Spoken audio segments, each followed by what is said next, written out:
गोविंद बोले, सुदामा तुम्हें गुरुकुल की बात याद है? जब हम सब गुरुकुल में पढ़ते थे तो हम सब चढ़ाते रहते थे, सुदामा जी शादी करोगे क्या, सुदामा जी शादी करोगे क्या? तो तुम बहुत चढ़ जाते थे। सुदामा जी तुम्हारी शादी हुई कि नहीं हुई? अब जैसे ही गोविंद ने बोले तो सुदामा जी बोले, अरे देख ले, इतनी भीड़ में ये बात तो पूछने की हो गए। कन्हैया बोले, सुदामा जी चिंता मत करो, ये भीड़ कहीं बाहर से नहीं आई है, सब अपनी ही है, सब अपने ही लोग हैं। तुम तो बस ये बताओ आपका विवाह हुआ कि नहीं हुआ? गोविंद ने पूछा तो सुदामा जी बोले, देख लाला, इच्छा तो बिल्कुल नहीं थी, लेकिन घर वालों ने कहा तो मुझे विवाह करना पड़ा, और तेरी भाभी का नाम है सुशीला। गोविंद बोले, ओहो, शादी कर ली और हमें निमंत्रण भी नहीं दिया। सुदामा जी बोले, तूने इतनी शादी कर ली, तूने मुझे कभी निमंत्रण दिया? मैंने एक शादी कर ली, कोई निमंत्रण नहीं दिया, और तूने तो इतनी कर ली, तूने कभी मुझे निमंत्रण दिया? गोविंद बोले, सुदामा जी हमारी शादी की तो बात करो ही मत, शाम को पता नहीं और सुबह बहू घर में बैठी है, हमारी तो ऐसे शादी हुई। लेकिन खैर कोई बात नहीं, शादी हो गई, होनी चाहिए। तुम्हें पता है मैंने शादी का प्रश्न क्यों पूछा?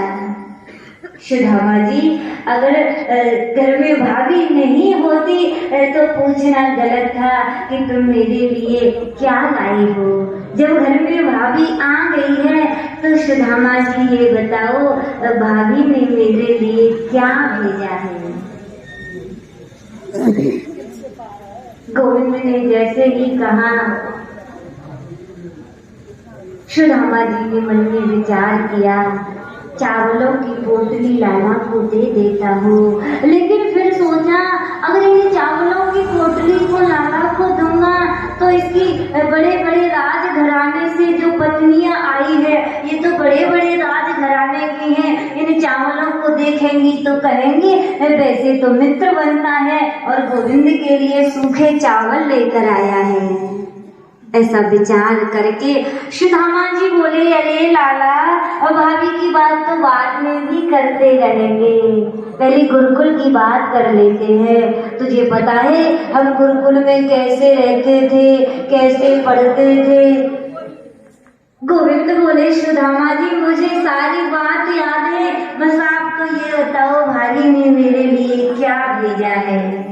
बार बार सुदामा जी बात को टालना चाहते हैं, लेकिन गोविंद टालने थोड़े ही देते हैं, बार बार पूछते हैं। गोविंद ने अपना स्वभाव बताया, पत्रम पुष्पम फलम तोयम यो मे भक्तया प्रयच्छति।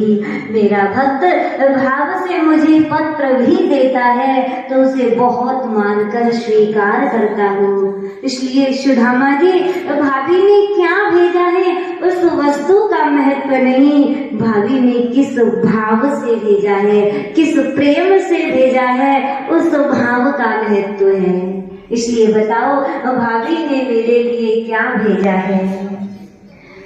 सुदामा जी ने फिर भी चावलों की पोटली नहीं दी है तो स्वयं जहार किमदमिति पृथक तंडुलान, भगवान श्याम सुंदर ने सुदामा जी की बगल में से स्वयं ही पोटली को निकाल लिया है। अपने आप पोटली को निकाल लिया,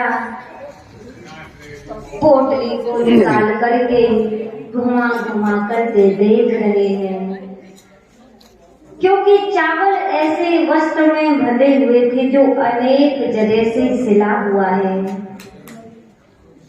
गोविंद ने पोटली को खोला है,